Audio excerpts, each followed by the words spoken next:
Namamayagpag sa entablado ng The Game Awards 2025 ang independent game na Clair Obscur Expedition 33 matapos pong humakot ito ng maraming awards kabilang na ang prestihiyosong Game of the Year.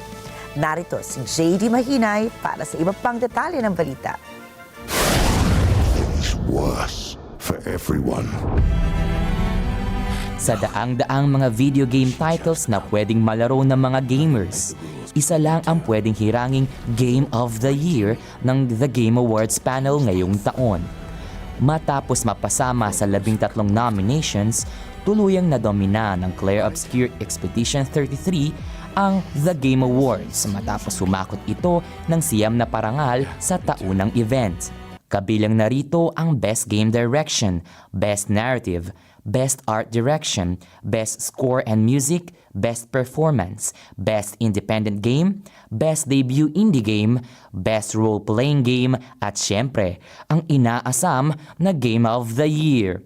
Higit sa Clair Obscur, wagi naman bilang Best Action Adventure Game ang Hollow Knight Silksong, Best Sports Racing Game ang Mario Kart World, Best Esports Game ang Counter-Strike 2, at Best Mobile Game ang Uma Musume Pretty Derby.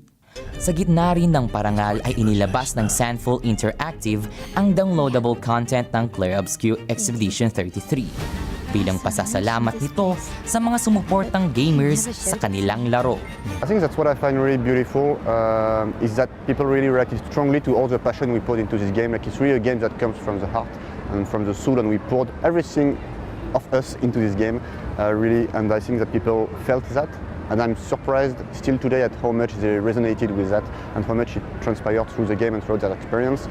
Because we get so much beautiful messages of players saying, thank you for making something so sincere and authentic and honest, and it helped me get through a tough moment in my life and everything. That it's really, really beautiful. Like we are extremely humbled at how much it resonated with people.